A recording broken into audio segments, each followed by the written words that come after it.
வணக்கம். நான் லாவண்யா. குஸ்லி ஃபேமிலி அனைவரையும் வரவேற்கிறேன். ரொம்ப முக்கியமான ஒரு நபரை பற்றி நான் கடைசியில் சொல்கிறேன். காரணம் என்னென்னா, அதுக்கு முன்னாடி நம்ம தலைவர் விஜய் அவர்களை பற்றி பேச வேண்டிய விஷயங்கள் நிறையா இருக்குது. பெரம்பூர்லையும் குளத்தூர்லையும் பரப்புரைக்கு கிளம்புனாங்க இல்லையா தலைவர் விஜய் அவர்கள். நல்லாவா நடந்தது? சத்தியமாக எனக்கு பிடிக்கவே இல்லை. என்னடா இப்படி சொல்கிறேன்னு பார்க்குறீங்களா?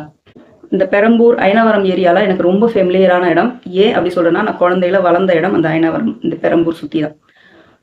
அதனால தான் சொல்கிறேன், அந்த ஏரியா எவ்வளவு குறுகலாக இருக்கும், இப்போ எவ்வளவு கன்ஜஸ்டடாக இருக்குது. அந்த இடத்துல பிரிட்ஜ் எல்லாம் போடுறாங்க, டேக் டைவர்ஷன்ற நிலமையில தான் அந்த ஏரியாவே இருக்குது. அப்படிப்பட்ட இடத்துல, குறுகலான ஒரு இடத்துல விஜய் அவர்கள் டிராவல் பண்ணி போறாருன்னா, அந்த இடத்துல கூட்டம் ரொம்ப சேர்ந்துச்சுன்னா அது கலேபரமாகும் அந்த ஏரியாவே. அப்போது அங்கே போலீஸ் பாதுகாப்பு எவ்வளவு தூரத்துக்கு இருக்கணும் அப்படிங்கிறது ஆல்ரெடி கணிச்சு வச்சிருக்கணும். ஏன்னா அவர் முதல்லேருந்து பரப்புரை ஆரம்பிச்சதுலேருந்தே இந்த கூட்டம் இவ்வளோ கூட்டம் வந்துகிட்டு இருக்கு, குறையாம வந்துகிட்டு இருக்கு.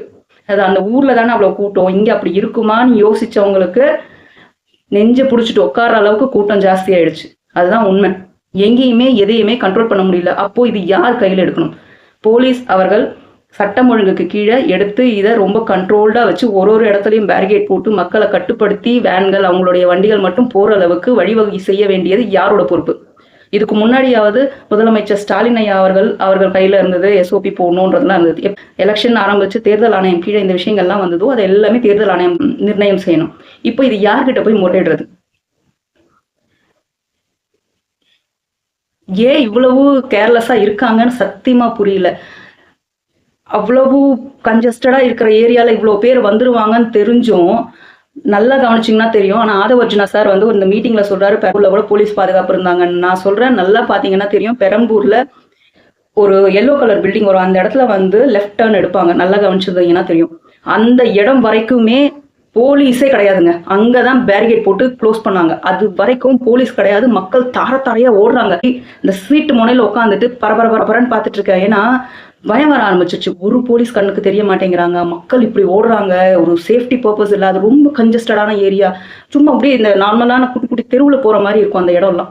ரொம்ப பெரிய அகலமான இதுலாம் கிடையாது. ஏதோ அந்த அவர் பேசுகிற பரப்புரை பண்ணுற இடம் இருக்குது பார்த்தீங்களா, அந்த இடத்துல மட்டும் கொஞ்சம் தள்ளி பேரிகேட் போட்டதால கொஞ்சம் ஃப்ரீயாக இருந்த மாதிரி இருந்துச்சு. அந்த இடம் ஓகே, முடிஞ்சது, அப்பாடான்னு இருந்தது அந்த பெரம்பூர் முடியும் போது. அங்கேருந்து அவர் கிளம்பி குளத்தூர் போகிறாரு. குளத்தூரில் என்னங்க அநியாயம் அது? கிட்டத்தட்ட குட்டி கரூர் ஊரை பார்த்த மாதிரி இருந்துச்சு எனக்கு. அங்கே திரும்பியும் அந்த வேவ்ஸை பார்க்கும்போது எனக்கு நெஞ்சு அடிச்சுக்க ஆரம்பிச்சிருச்சு. ஏன்னா ஒரு சின்ன, நான் பழைய வீடியோவில் சொன்ன மாதிரி சின்ன கீரல்னாலும் தூக்கி பழிய வந்து நம்ம தலைவர் அவர்கள் மேலே போட்டுருவாங்க. இவங்க சரிப்பட்டு வரமாட்டாங்க தெரிஞ்சு போச்சு. இந்த நிலைமையில இதை பேசலாமா வேணாமா, பரப்புரை பண்ணலாமா வேணாமான்ற கன்ஃபியூஷனுக்கு அப்பயே வந்துட்டார் தலைவர் விஜய் அவர்கள். அதனாலேயே இதில் யாருக்கும் எதுவும் நடந்துடக்கூடாதுன்ற ஒரு பயமும் அவர்கிட்ட தொத்திக்கிட்டதை நல்லா கவனிச்சிருக்கலாம். அவர் பேச்சிலேயே அவர் பேர் சொல்ல கூட தப்பா பேரை சொல்லிட்டாரு, மாவட்ட செயலாளர் பேரு. காரணம் இந்த பயம், என்ன நடக்குமோ ஏதோ, இதை சீக்கிரம் முடிச்சுட்டு இங்கேருந்து கிளம்புனா போதும். அதுக்குள்ள அதாவது அவர் பேச ஆரம்பிச்ச விஷயம் ஒண்ணு, அதுக்கு நடுவில் இந்த கூட்டம் கலேபரம் பார்க்கும்போது ஒரு டென்ஷன் ஒரு பக்கம். இதில் போலீஸ் அவங்க வந்து ப்ளீஸ் நிறுத்திக்கோங்க, இதுக்கு மேலே இருந்தால் ரொம்ப கஷ்டம் அப்படின்னு சொல்லிட்டாங்க. இதுக்கு மேலே கண்டினியூ பண்ண முடியாதுன்னு முடிச்சுட்டு இறங்கிட்டார். இறங்கி அங்கேருந்து கிளம்புனது தான். அப்பயும் விடாம எவ்வளோ தூரம் மக்கள் துரத்திட்டு போறாங்க. இதை கண்ட்ரோல் பண்ண வேண்டியது யார் கையில? ஒன்னா தற்கூரி மக்கள் எப்படி இருக்காங்க பாரு, இவங்களை வந்து அரசியல் வயப்படுத்தல. அப்படி கட்சி ஆரம்பிச்சு 2 வருஷம் 3 வருஷம் ஆகுது. அவங்கன்னா 2 வருஷம் 3 வருஷம் குழந்தையா? இல்ல எத்தனை பேர் ஓடி வராங்க. அத்தனை பேருக்கும் வயசு எவ்வளவு இருக்கும்? எல்லாருமே 20-30 கிட்ட இருக்கும். அத்தனை பேரும் பெண்கள் உட்பட குழந்தைகளை தூக்கிக்கிட்டு எல்லாரும் வந்திருக்காங்க. படிச்சு சொல்றாரு தலைவர் விஜய் அவர்கள், குழந்தைகள் தூக்கிட்டு வராதிங்க, பெண்கள் வராதிங்க, கர்ப்பிணி பெண்கள் வராதிங்க, வயசானவங்க வராதிங்க, உடல் பிரச்சனைகள் இருக்கிறவங்க வராதிங்கன்னு. ஆனாலும் அதை தாண்டி வந்துட்டு தான் இருக்காங்க. அப்போ இதை கண்ட்ரோல் பண்ண வேண்டியது எல்லாமே யார்கிட்ட இருக்கு? அப்போ இந்த மனுஷங்களோட ஒரு உயிர் கூட யாருக்குமே கவலை கிடையாது இல்ல? இதை யார் மேல இந்த பொறுப்பை தூக்கி போடணும்? கடைசியில தூக்கி நான் இல்லை நீ இல்லை அப்படி அப்படின்னு விஜய் அவர்கள் கிட்ட கொண்டு வந்து பால போடுறாங்க. இன்னும் இந்த 20 நாள் இந்த பதட்டத்தை நம்ம அனுபவிச்சுதான் ஆகணுன்ற நிலைமையில இருக்கும். அடுத்த விஷயம், ரொம்ப ரொம்ப முக்கியமான விஷயம். உங்களுக்கு எல்லாரும் எவ்வளோ பார்த்தீங்க எனக்கு தெரியல. பெரம்பூர் தலைவர் விஜய் அவர்கள் பரப்புரை பண்ணும்போது கூட்டம் அப்படியே இவ்வளவு கூட்டம் சேர்ந்து இருந்ததுங்க. அந்த கூட்டம் அப்படியே கரைஞ்சு போயிடுச்சு. என்ன போய் சொல்றேன்னு நினைக்கிறீங்களா? இல்லைங்க, நிஜமா தான் சொல்ற. கூட்டம் கரைஞ்சு போய் ஒரு 4-5 பேர் தாங்க இருந்தாங்க. இருந்த கூட்டம் எல்லாம் இன்னொரு பக்கம் ஓடிடுச்சு தெரிச்சுக்கிட்டு. என்னடான்னு பார்த்தா அவங்க ஒரு பிரபல நடிகை வந்து பரப்புரை பண்றாங்க தலைவர் விஜய் அவர்களுக்கு எதிராக. ஆமா, அவங்கதான் சவால் விட்டாங்கல்ல முன்னாடி நாள். ஆமா, ஒன் இண்டியா தமிழ் நினைக்கிறேன். அவங்க இதுல வந்து தலைவர் விஜய் அவர்களுக்கு எதிராக பிரபல நடிகை பரப்புரை செய்ய போறாங்க அப்படின்ற மாதிரி போட்டு அவங்க போட்டோவை போட்டு வச்சிருக்காங்க. பிரபல நடிகையா அப்படின்ற மாதிரி இருந்துச்சு. பார்த்தா நிஜமாவே வந்து இறங்கிட்டு இருக்கிற கூட்டம் எல்லாம் போய் விஜய் அவர்களை யாருமே திரும்பி பார்க்கல. எல்லாம் அந்த பிரபல நடிகையை தான் பார்த்துட்டு செல்ஃபி எடுத்துக்கிட்டு கத்திக்கிட்டு கமான் கமான் கமான்ன்றாங்க. அவங்க உற்சாகத்துல பேசிக்கிட்டே இருக்காங்க. என்ன பேசுறாங்கன்னு நினைக்கிறீங்க? போடுங்கடா ஓட்டு அப்படின்னு பாட்டெல்லாம் பாடினாங்க தெரியுமா? நிஜமா எனக்கு சிரிப்பா இருக்கு. நம்ம சிரிப்பை கண்ட்ரோல் பண்ணிக்கிட்டு நான் பேசிட்டு இருக்கேன். இந்த மாதிரி காமெடி பீஸுகள் எல்லாம் இறக்கி விட்டு எங்க இருந்த திராவிட முன்னேற்ற கழகம், எப்படி இருந்த கழகம், எப்படி இருந்த கட்சி, யாரெல்லாம் கூட்டிட்டு வந்து. எனக்கு எந்த ஒரு சீன் ஞாபகம் வருதுங்க. பருத்தி வீரன்ல கார்த்தி வந்து அப்படின்னு தலையில தட்டி அனுப்புவார் தெரியுமா? அந்த மாதிரி தட்டணும் போல எனக்கு ஆசையா இருக்கு. பட் வன்முறை ஆயிடும். அதனால வந்து மனசுல நினைச்சுக்கிறேன், அவ்வளவுதான். அடுத்து ரொம்ப முக்கியமான விஷயம், இதை நான் கண்டிப்பா ஷேர் பண்ணியே ஆகணும். மணிவண்ணன் ஒருத்தர், நான் அந்த ஃபர்ஸ்ட் அந்த பொன்ராஜ் விஷயத்துல நம்ம பேசுனதுக்கு எனக்கு ஒரு சிறு துளி கூட இங்க நெருடல் கிடையாது. அந்த மனுஷனை பத்தி பேசின ஒரு விஷயம் கூட நான் வாபஸ் பெற்றுக்கவும் மாட்டேன். ஏன்னா நான் பேசுனது எந்த தவறும் கிடையாது. நான் அந்த பொண்ணு பேசுனது கரெக்டுன்னு சொல்லி நான் எங்கேயுமே பேசல. ஆனா பெண்களை பப்ளிக்கா அந்த வார்த்தை சொல்லி பேசுறது ரொம்ப ரொம்ப தவறுன்னு சொல்லி தான் நான் மென்ஷன் பண்ணியிருந்தேன். ஏன்னா படியை தாண்டி வெளியே பெண் வந்துட்டான்னா அவளை பொது வெளியில வச்சு ஒரு வார்த்தை சொல்றது அஃபென்ஸ், தவறான, அவளை அசிங்கப்படுத்துற வார்த்தை சொல்றது சட்டப்படி குற்றம். இது அந்த மனிதனுக்கும் தெரியும். அப்படி இருக்கும்போது அதுக்காக தான் நான் பேசினேன். உடனே எல்லாம் அப்படிப்பட்ட ரசிகைகள் இவங்களெல்லாம் வந்து வீட்டுக்குள்ளேயே சேர்க்கக்கூடாது. அவர் போட்ட கமெண்ட் கிட்டத்தட்ட 14 கமெண்ட் போட்டாங்க. இவ்வளவு தூரத்துக்கு அடிச்சு வச்சிருக்காரு. நானும் உட்காந்து எல்லாத்தையும் படிச்சேன். அவர் எல்லாத்தையும் படிச்சு பாரு, கீழே இருக்கிறதுல நான் என்னைக்குமே ஒரு கமெண்ட் கூட விட மாட்டேன்.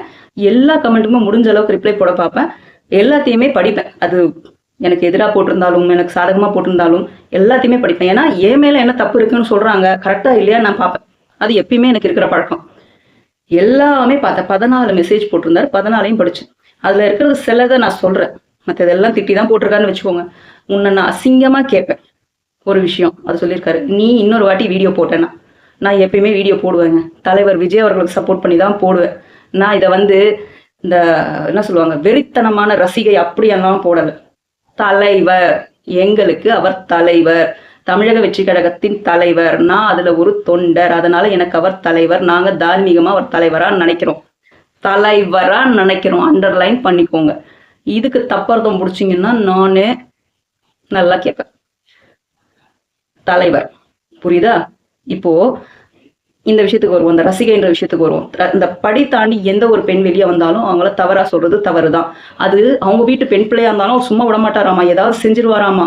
மிரட்டல் விடுறாரு, இன்டைரக்டா எனக்கு மிரட்டல் விடுறாரு. ஓகே, அவர் சொல்றாரு, அது என்ன வயசுன்னு கூட எனக்கு தெரியல அந்த மனுஷனுக்கு.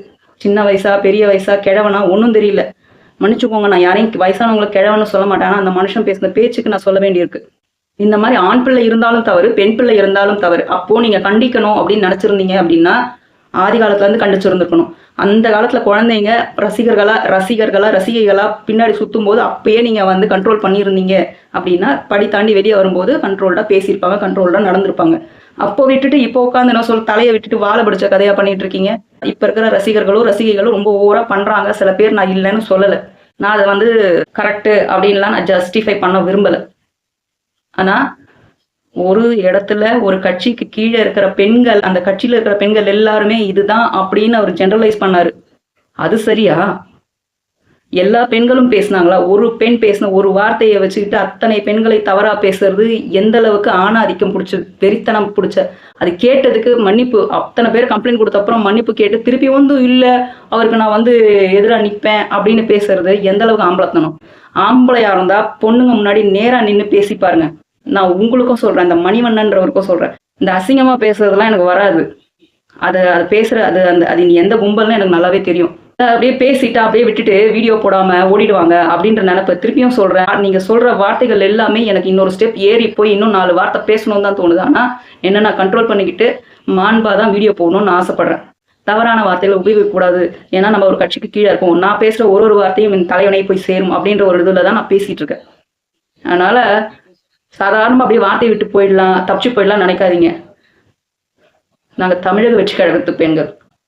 டிவி கேடா, புரியுதா? சிங்க பெண்கள் தான். தப்புன்னா கேட்போம், கேட்க வைப்போம், மன்னிப்பு கேட்க வைப்போம். பரப்புரை பல இடங்கள்ல ஸ்டார்ட் பண்ணியாச்சு. அவங்கவுங்க ஏரியால பண்ணல அப்படின்னா ஸ்டார்ட் பண்ணிடுங்க. ஒட்டு மொத்தமா 100% எல்லா பக்கமும் கவர் பண்ணுங்க. 100க்கு 100% எல்லாரும் விசில் சின்னத்துக்கு ஓட்டு போடுமாறு கன்வின்ஸ் பண்ண வேண்டிய நம்ம அனைவரோட வேலை. வாக்களிப்போம் விசில் சின்னத்தில். மேலும் பேசுவோம். நன்றி, வணக்கம்.